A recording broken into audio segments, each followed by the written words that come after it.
So, hi, I'm Chitra and I'm basically from India, and right now I'm working for Darkly as solution architect, and I have been tech for almost 12 and a half years, a pretty long time. Yeah, so I can give you a funny answer, to be honest, because I come from India, being in tech is not a big deal. So I just picked up computer science after my high school, and since then I never thought I'd last this long, but I'm here. I have done a little bit of everything. So when I started as an automation engineer. So basically I used to script using Perl, Python and scripting languages, and then there were times when I was given an opportunity to do development, and I did a little bit of .NET, and infrastructure just fell in my lap as work, and then I never said no. So I just took the opportunity that came to me, and I never said no. That's the whole thing that landed me here. So DevOps, people get confused because they think DevOps is one thing, but DevOps is not one thing. It's a culture change. You want to release your product as fast as possible to your customers. So you need to make process change. You need to break that silos between the teams where developers are doing their thing, QA is doing their thing, SRE is doing their thing. You need to bring the teams together, and there are tools to support that process. How you go back to previous releases, how you go to the new releases. So that's the culture. It's a culture. It's not a tool or a specific space. So that's how people need to see DevOps.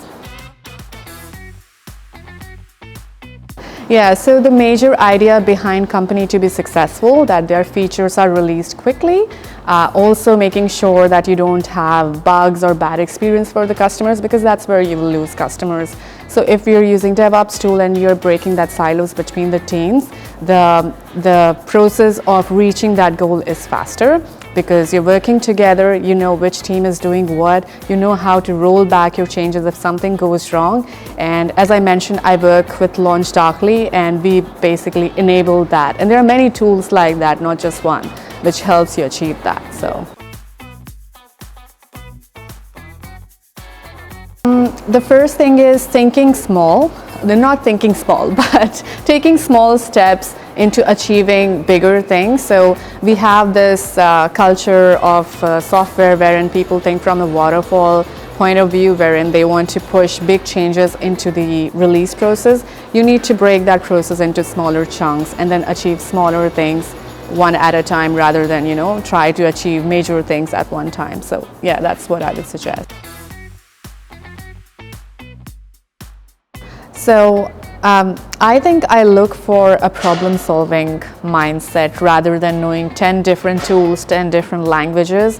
Because if you know how to, solve a problem at hand, you can learn any tool when you want. When I change companies, there are always 5 tools that I've never worked on. So I don't think knowing more tools or more languages make you a smarter engineer. I think how you approach the situation in tech is very important and crucial to me when I hire. So I actually approach this question in a different way. I think cerebral intelligence has nothing to do with gender. I think women just get intimidated by taking that first step.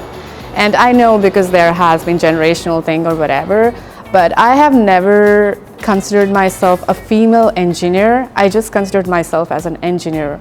And that's where you change the culture. See yourself as an engineer rather than female or male, because gender has nothing to do with it. Yeah.